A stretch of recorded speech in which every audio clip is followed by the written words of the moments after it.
Greetings, ladies and gents, and welcome to State's Edition Tales from Outer Space, where I take stories from across the internet and read them for your entertainment. This particular story is called Blinded by the Light, written by Jack Vieta. Login.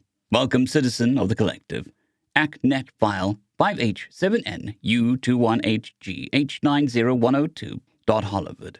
Warning. You're currently attempting to access a classified collective information. Clearance level 7-AF. If you do not hold the clearance level of 7-AF or above, continuing to attempt to access this information will result in the lockdown of this facility and dispatch of local authorities to use lethal force if deemed necessary to protect the security of the collective and the allied races thereof. If you do wish to proceed, enter your credentials now. Clearance level 9-DF. Species designation, human. Input voice recognition code into terminal, microphone now. We live on a placid island of ignorance in the midst of a black seas of infinity, and it was not meant that we should voyage far.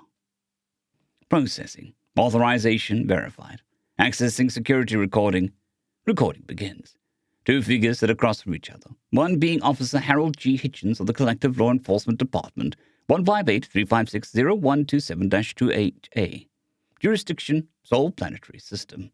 Collective species designation, human. Thereafter designated as H. The other, Dr. Azadgard Joyf Antrantu, bioengineering specialist operating out of the Collective Medical Facility, 200-000-8682-56G, located in the Sol Planetary System, Moon of Titan. Collective species designation, Kintaza. Thereafter designation is A. Interview commences. Greetings, Doctor. I am here on behalf of the Collective to verify your previous statements regarding the incident 3 days ago, which led to the deaths of several human patients under your care. Know that this meeting is being recorded and uploaded to several backup facilities. You have the right to an authorized collective legal advisor, yada yada. You've probably heard this several times in the past few days. Let's just skip the formalities, shall we? Just start from the beginning. As I have previously stated, I have just dedicated several galactic cycles in my efforts to uplift the species of the collective overall. To this goal, I've used my knowledge of bioengineering to work towards improved, modified ocular organs with novel photoreceptors, more complex optical nerves, and other such sensory processes tied to the brain via the introduction of micro-nanites, with pre-programmed functions, extensive genetic therapy, and, spare me the details of the how. Get to the point of why. I can probably at least understand that bit. Yes, I was trying to increase the visible spectrum of light the human brain can process by opening it up to visible spectrums that were previously inaccessible to the human eye. The spectrum of ultraviolet, as your race calls it, for instance, could become recognizable as new colors, as is normal amongst my race and others whose eyes and brains can process them as such. By some evolutionary quirk, human eyes have one of the narrowest visible spectrums in any race in the collective I have previously worked with thus far. But the portion of the human brain responsible for handling visual data is quite advanced, more so than most sapient races in the collective. So I thought that I would start my journey into the possibilities of opening new horizons for species with your own. Well, the procedure would require a new prosthetic of all bioengineered eyes to be implanted. Due to most of the hardware, as it were, already in place, it wouldn't be necessary to perform invasive brain surgery. Just inject a few micro-nanites into the bloodstream and perform a few small changes here and there to open up the possibilities that your brains didn't even know they were missing out on. It could open up entirely new realms of study for humans to partake in, new avenues of art for them to appreciate and contribute to that other races have participated in for millennia, that sort of thing. So, what went wrong? At first, nothing. It was a resounding success. It was even relatively simple to engineer the first few ocular designs. Once I was competent enough to move from animal to human testing, the volunteers were overjoyed at being able to experience what looked like a brand new world full of colors never before seen by humanity. They let out a long sigh, their expression one of regret. But as I went on, widening the spectrum further and further with each iteration, well, I was curious about something. You see, I'd noticed a strange pattern amongst all the species I've worked with over the years, or at least all of those that were above a certain intelligence level, us sapiens. None had access to a certain spectrum of light. Plenty of lesser species I had worked with, certain Terran insects, Urban rodents and a few of the temperate aquatic life here and there, they were able to see it. But no sapient species I had worked with had access. So I dug deeper, called a few of my associates in different star clusters over the quantum communication systems. And, to my surprise, I found that literally all species counted in the census of the collective lacked the photoreceptors necessary for being able to see it. Not a single one? Not one. Do you know how many sapient races make up the Eldril Galactic Collective? Over 100. The visible spectrum of light amongst each varies wildly, depending on the variety of factors that evolution deemed necessary for each race. How best such spectrums could be utilized to survive on each planetary homeworld of origin. Atmospheric conditions, the category of the star present in the planetary system of origin, whether it was a binary star or system or not. The distance through which their home planet orbited said stars, which of course determined how many lumens of light they were expected to deal with. If they were herbivores, carnivores, omnivores, photosynthesizers, what types of predators or prey, if applicable, they had to look out for. If they were a carbon-based life form or silicon, and on and on and on. Millions upon millions of factors across all those races. Yet, not one had access to this particular spectrum of light. Evolution had decided in every single known sapient species in the entire collective that having access to it was not a benefit to their odds of survival. Either not necessary or an outright detriment to their odds. I needed to know why. H leaned forward with their face in their hands. Let me guess. Oh, please, as if any given human bioengineering doctor could resist such a temptation. Certainly any doctor named Mengel couldn't. Who? H leans back in their chair, uncovering his face. Doesn't matter. Just skip ahead. What happened when you implemented these new eyes? The ones capable of seeing this mystery spectrum. I had finally developed photoreceptors that I confirmed via animal testing were capable of seeing that particular spectrum of light. Before testing with humans, I always test with lesser primates, as they were the closest analog I could obtain. I was so excited about my success that I ignored the signs of distress that they exhibited when they awoke from anesthetic stasis. I simply thought it was discomfort of a procedure done to them. I just rushed headlong onwards. If only I had taken the time, thought about it. What is the expression of your race is so fond of? Curiosity killed the feline? I wish the culture I grew up in had an equivalent saying. Perhaps I would have rethought my actions.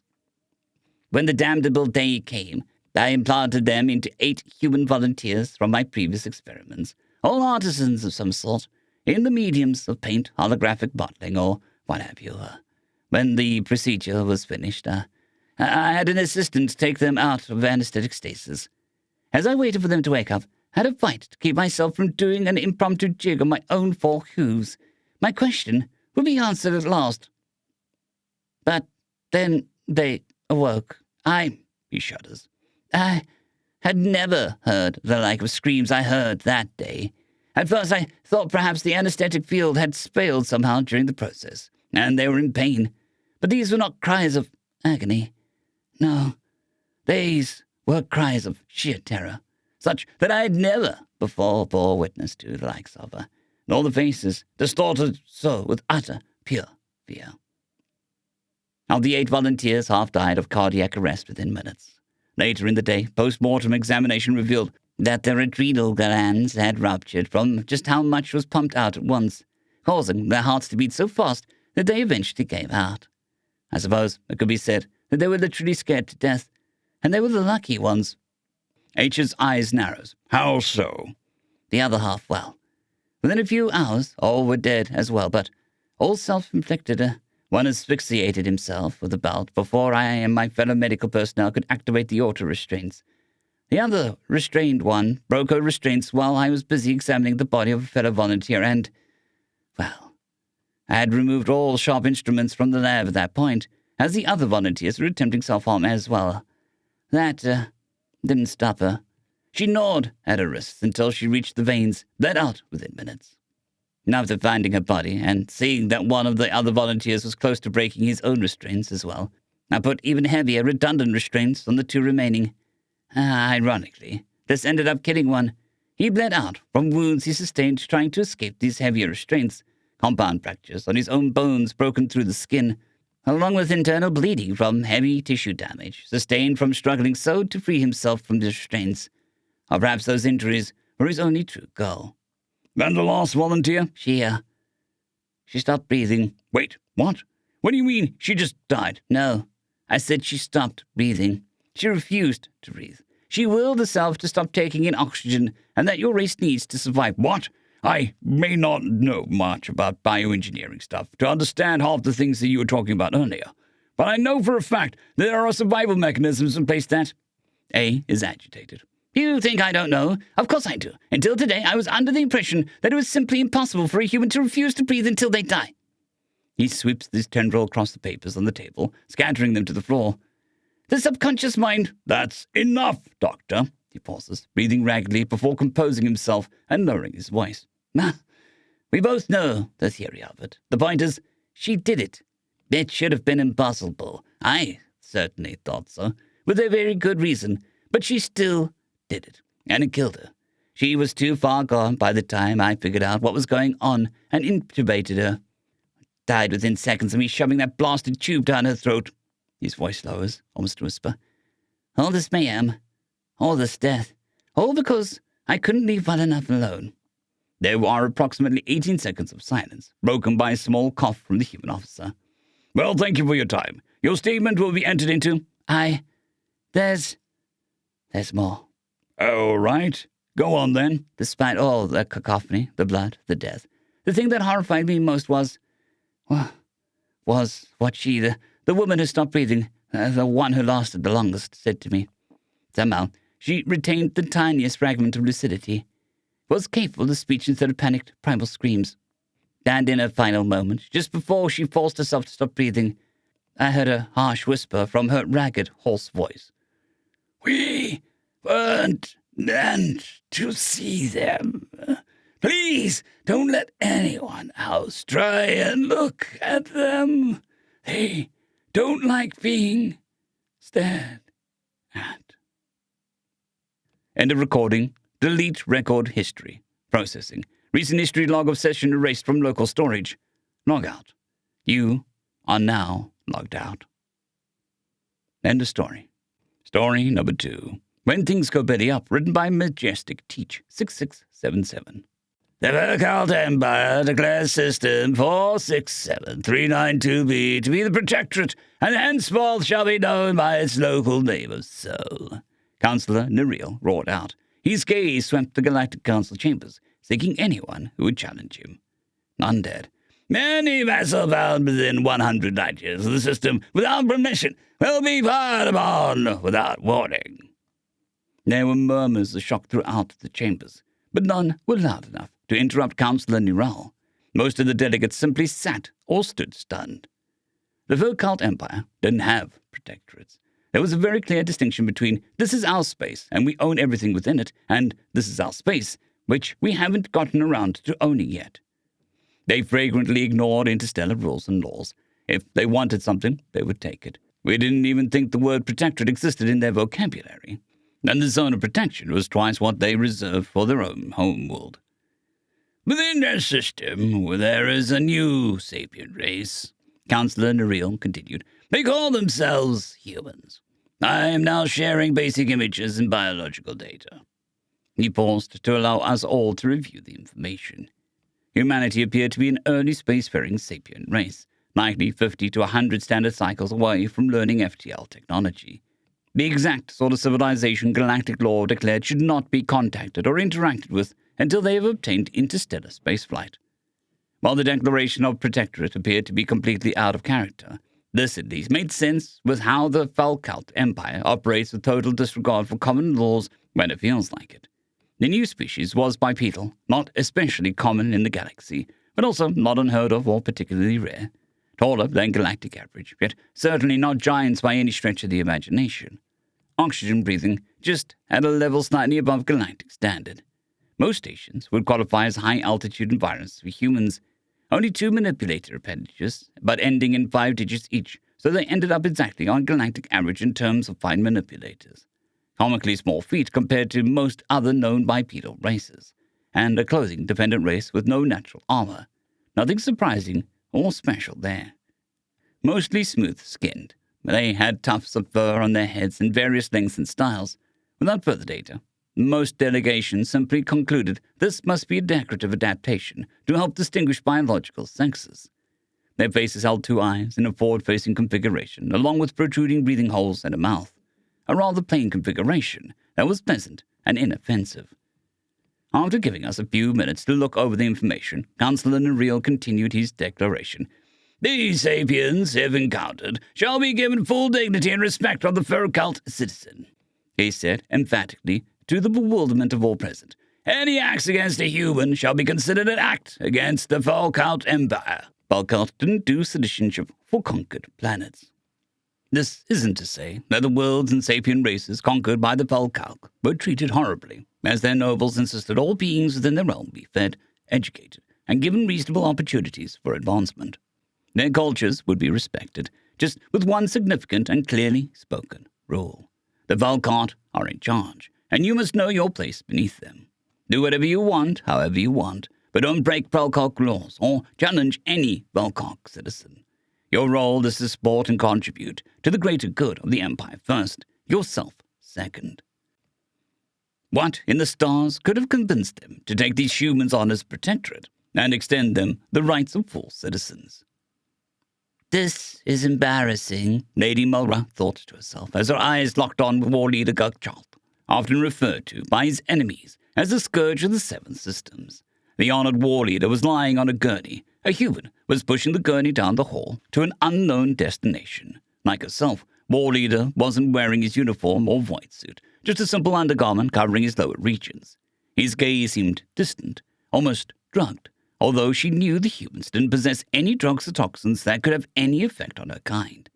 The war leader seemed to have a hint of recognition of her as he was wheeled past, and it seemed the decorated officer would lift himself up to say something. Instead, after a quick moment of effort, he gave up and slumped back onto the gurney. This invasion of, Earth. Yes, that's what the locals called it. Sol system, planet Earth. The invasion had definitely not gone to plan. They had come expecting a fight with a primitive species that would still be dangerous due to their knowledge of nuclear weapons. They found something else entirely. The initial diplomatic team came back, confused, fearful to admit what happened, unwilling to provide a straight answer beyond stating humanity will be more difficult to deal with than expected. So we sent a full squad of Kagret, the most feared and deadly warriors in the galaxy. It should have been a simple matter for them to subdue the human diplomats and get answers. Instead, they returned looking sheepish and embarrassed and admitted they hadn't successfully fired a single shot, despite coming back looking bedraggled, confused, and clearly in disarray. The commander simply said force would not be a recommended option against humanity, and was shockingly emphatic about it. At her insistence, the war leader and I stormed onto the station to confront the human diplomats directly.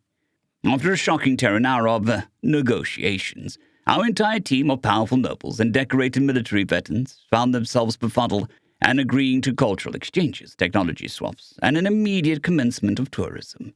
There would be no conquest, just a meeting and a newfound cooperation between equals. We then separated and spent the evening with our human diplomat counterparts in one-on-one explorations of customs and entertainment. I zoned out as the human diplomat named Andrea excitedly babbled something at me about the strange beliefs humans held regarding alien races. Since they had never known of the existence of alien life, there were a wide range of ideas reflecting in their entertainment media. To contrast the children's cartoon of Lilo and Stitch and the show that ranged human imagination, Andrea was now excited to introduce me to a horror movie called Alien. She also described our current activity as what human women might call a girl's night out, just without the typical intoxicants. Not that I needed any. Right now, I only cared that this would be an additional 2-hour session where the sapiens would remain silent and pay attention to more important things. I lolled out my tongue, and the woman dropped a confection called popcorn onto it. I lolled my tongue back in and crunched a tasty treat sprinkled with denner powder. For us, denner powder is a common seasoning like humans with salt and a substance called pepper. Scientific reports indicated our everyday seasoning was entirely compatible with human digestive systems and would provide them with a unique flavoring. According to Andrea, the denner had a taste that reminded her of a cheeseburger with extra pickles, and she was a big fan. I found it thoroughly enjoyable to mix something so familiar from home with a new treat from Earth. I then reflected that, like the war leader, my own situation might also look a little compromised. I was flopped across Andrea's office couch, with my head using her right leg as a pillow. Her hands flowed through my fur with surprising ease and experience. She explained it was the result of having a pet golden retriever, whatever that was. As she did so, only one thought flowed through my brain. Why the hell did these humans have to be so damn good at deep tissue massage? End of story.